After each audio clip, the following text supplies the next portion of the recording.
इस वक्त की सबसे बड़ी खबर सामने आ रही है। धर्मेंद्र प्रधान, जी हां, जो युवा लड़ रहे थे धर्मेंद्र प्रधान के रेजिग्नेशन के लिए, अब खबर सामने आ रही है कि धर्मेंद्र प्रधान ने रेजिग्नेशन दे दिया है। सबसे बड़ी खबर सामने आ रही है। दीपक जी, इस पर क्या कहना है? धर्मेंद्र प्रधान ने जो चिट्ठी लिखी है उस पर क्या उन्होंने प्रतिक्रिया दी है?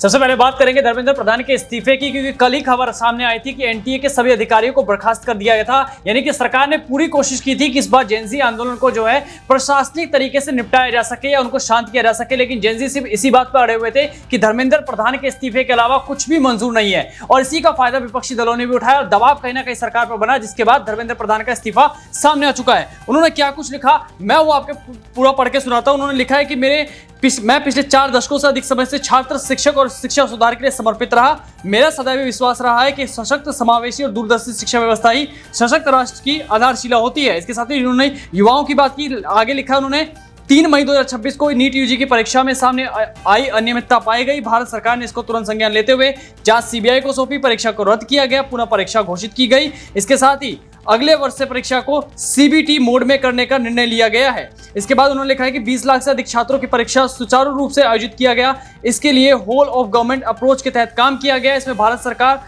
के साथ राज्य सरकार, जिला प्रशासन की भूमिका रही। इसके बाद उन्होंने लिखा कि पहले दिन से ही इस पर मैंने जिम्मेदारी ली और इस परिस्थिति से कभी मुंह नहीं मोड़ा। मेरा इस संकल्प था कि हम किसी भी मेधावी छात्र की संभावना परीक्षा माफिया के कारण खराब नहीं होने देंगे, किसी भी छात्र के साथ अन्याय नहीं होने देंगे। लेकिन उसके बाद भी जिस तरह का विरोध सामने आया वो सरकार के लिए एक चुनौती बन चुकी थी। पहले दिन से ही जब अभिजीत दीपके ने कॉकरोच जनता पार्टी बनाई, उसके बाद उनका भारत में आगमन होता है, उसी के साथ ये मामला और ज्यादा तूल पकड़ने लग गया।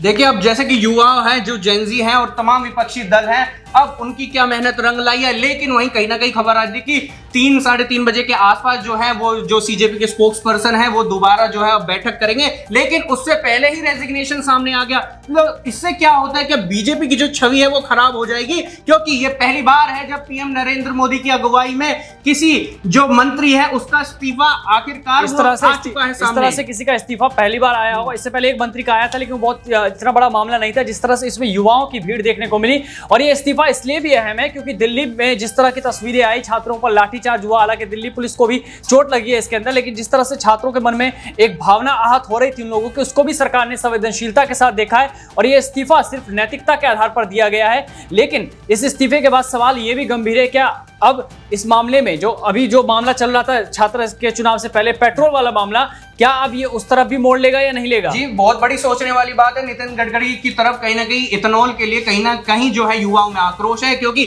जंतर मंतर ही नहीं, जयपुर से लेकर तमाम चेन्नई, तमिलनाडु, हर जगह से कहीं ना कहीं जो जेनजी है, जो प्रोटेस्टर है, वो कहीं ना कहीं नितिन गडकरी के लिए भी कह रहे थे। कहीं आपको क्या लगता है कि अब ये जो सुई है, जो ये अब ये नितिन गडकरी की तरफ जा रही है इस्तीफे की? मेरे को लगता है कि अब इस तरफ भी जाएगी, लेकिन जरूरी बात यह है कि जिस तरह छात्रों के इस आंदोलन में अब छात्रों की जो जीत हुई है, लेकिन विपक्ष लगातार हमला कर रहा था। आपको याद होगा संसद का पहला दिन था, सरकार ने कहा था कि हम सत्र में चर्चा के लिए तैयार है, लेकिन चर्चा के लिए मान नहीं रहे थे।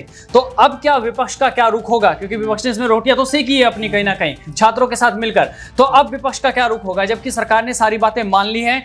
अब हो सकता है कि विपक्ष ये कहे कि सरकार झुक चुकी है, तो बिल्कुल इस्तीफा आ चुका है शिक्षा मंत्री का, धर्मेंद्र प्रधान का। और देखने वाली बात ये होगी कि इस्तीफे को क्या सरकार मंजूरी देगी या नहीं, क्योंकि अभी सिर्फ इस्तीफा दिया गया नैतिकता के आधार पर।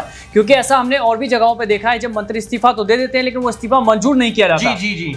और एक ये सोचने वाली बात है कि जंतर मंतर पर जो सीजेपी का प्रोटेस्ट है, जो पूरा घमासान है, क्या वो अब खत्म हो जाएगा? क्योंकि जो तमाम मांगे थी वो कहीं ना कहीं जो सीजेपी की मांगे थी वो पूरी होती नजर आ रही है। उनको पूरी मांगे उनकी मान ली गई है। जो छात्रों की मांग थी वो पूरी तरह से मान ली गई है। धर्मेंद्र प्रधान ने खुद इस्तीफा दे दिया। इससे पहले मुआवजे की बात कही थी, उसके लिए भी सरकार मान चुकी थी।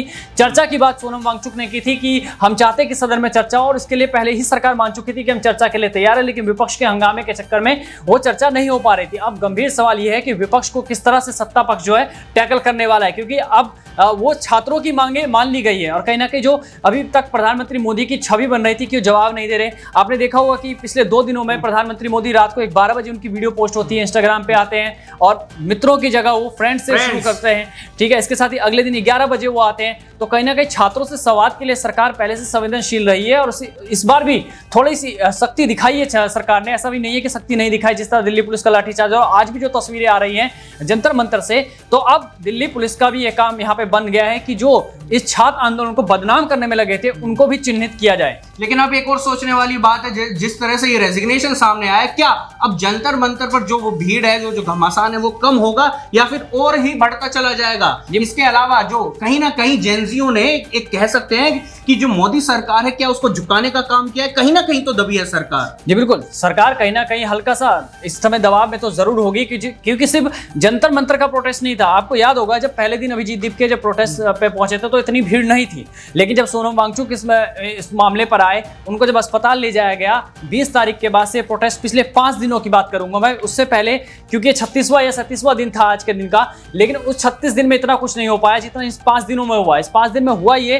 कि सोनम वांगचुक को जब अस्पताल ले जाया गया तो कहीं ना कहीं वो एक पॉइंट था, टर्निंग पॉइंट था इस पूरे आंदोलन का, कि छात्र जो है अलग अलग राज्यों से भड़कने लगे। और असर ये हुआ कि इस दौरान क्या नाम है, वहां पर उसके प्रोटेस्ट में तमाम जो नेता आए, तमाम राजनीतिक दल आए, उसका असर ये हुआ कि पूरे देश में आंदोलन निकाले गए। कल आपने जयपुर में देखा होगा कि पत्रिका गेट में जिस तरह का जो सैलाब था वो मैं ही बता सकता हूं, क्योंकि जो हमारे संवाददाता है वहां से आपने जो रिपोर्टिंग की, लाजवाब रिपोर्टिंग की, वहां की जो भीड़ थी वो जंतर मंतर से भी ज्यादा देखने को मिल रही थी। और जो युवा और जो जेंसी की मांग थी वो यही थी कि धर्मेंद्र प्रधान इस्तीफा दे, और अगले ही दिन जो धर्मेंद्र प्रधान का जो इस्तीफा है वो सामने आ चुका है। और सबसे बड़ी बात इस आंदोलन में ये रही कि जो अभी तक सरकार या प्रशासन के पास रोकने के तरीके होते थे, बिहार में हमने वो तस्वीरें देखी जहां पे उस तरीके का ही तोड़ निकाल लिया गया। बैरिकेडिंग लगाई तो बैरिकेडिंग को गाड़ी की तरह लेकर निकल गए।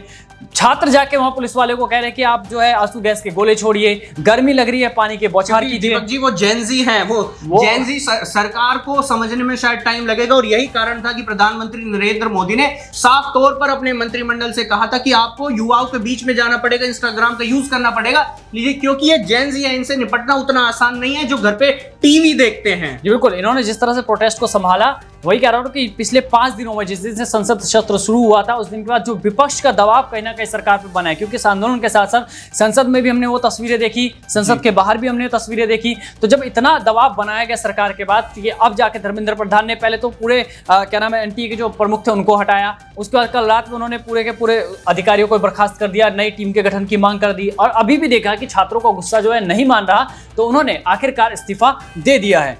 अब देखना होगा कि आज दीपक भाई जो जितनी भी ये जो तमाम उलझनें चल रही हैं, क्या धर्मेंद्र प्रधान का इस्तीफा पीएम तक तो पहुंच चुका है, क्या वो एक्सेप्ट कर लिया जाएगा, या फिर ये हवाई बातें हैं ताकि जो प्रदर्शन है जंतर मंतर पर उस पर काबू पा लिया जा सके? देखिए, मुझे लगता है कि आने वाले जो चुनाव है इस समय पे, क्योंकि छात्रों की मांग सिर्फ एक, आपने ये भी देखा होगा कि वहां पे तमाम राजनीतिक दल आए, अपनी अपनी राजनीतिक रोटियां सेकने की कोशिश की, कई तरह के मुद्दे उठाए गए, लेकिन छात्र सब इसी मांग पर रह रहे थे कि सिस्टम पूरा का पूरा सही हो और एक जवाबदेही तय हो। तो जवाबदेही के तौर पर मंत्री ने इस्तीफा दे दिया, बाकी ऐसी किसी को कोई परेशानी नहीं नजर आ रही थी सरकार से, जो मौजूदा सरकार है। तो इसका असर कहीं ना कहीं जो आने वाला चुनाव है, लखनऊ उत्तर प्रदेश का जो चुनाव आने वाला है, उस पर भी इसका असर पड़ेगा, क्योंकि यही जेनजी वोटर जो है वोट देने जाएंगे, तो अब इनके दिमाग में भी होगा कि हमने किस तरह से सरकार को झुकाया, और सरकार ने पूरी प्रणाली को कहीं ना कहीं बदला है। और जो कानून लाने की बात कही जा रही है अभी संसद के अंदर, तो ये भी बात आ रही थी छात्रों के मन में कि पेपर लीक के बाद कानून आते हैं, उससे पहले क्या। तो अब कानून जब आ जाएगा और उसी सख्ती से अगर कानून पालन होता है आने वाले दिनों में, जैसा कि अभी देखा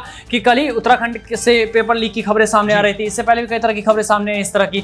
तो इन सब मुद्दों को लेकर जब कानून पर सरकार की सहमति बनेगी, कानून जब पास हो जाएगा, तो इस पर कहीं ना कहीं विपक्ष भी सरकार के साथ ही होगा। तो इन सब के मद्देनजर भी जो आने वाला चुनाव है, इसका भी असर पड़ेगा कि किस तरह केंद्र सरकार ने जो है कहीं ना कहीं सत्ता की बात जरूर सुनी, उन्होंने जनता की बात सुनी, उन्होंने छात्रों की बात सुनी। अब देखना होगा क्या धर्मेंद्र प्रधान का जो इस्तीफा है क्या मंजूर कर लिया जाएगा, क्या प्रधानमंत्री नरेंद्र मोदी इसको मंजूर कर लेंगे, या फिर क्या आगे की रणनीति होगी बीजेपी के लिए और वो किस तरह से वो टैकल करेंगे। कहीं ना कहीं ये जेनजी की जो है ये जीत सामने होकर आ रही है, और जेनजी के सामने क्या बीजेपी सरकार झुक चुकी है, ये आगे देखने को मिलेगा। और एक बड़ा ही गंभीर सवाल ये कि आने वाले मंत्रिमंडल में क्या अब युवा शक्तियों की भरमार देखने को मिलेगी, क्योंकि जिस तरह से हमेशा प्रधानमंत्री मोदी यही कहते रहते हैं कि हमारा जो भारत है वो युवाओं के लिए है, युवा यहाँ पे सबसे ज्यादा है, जोशीले युवा हैं, तो क्या अब सत्ता के अंदर भी युवाओं की एंट्री सबसे ज्यादा होगी? ये दिलचस्प होगा देखने के लिए।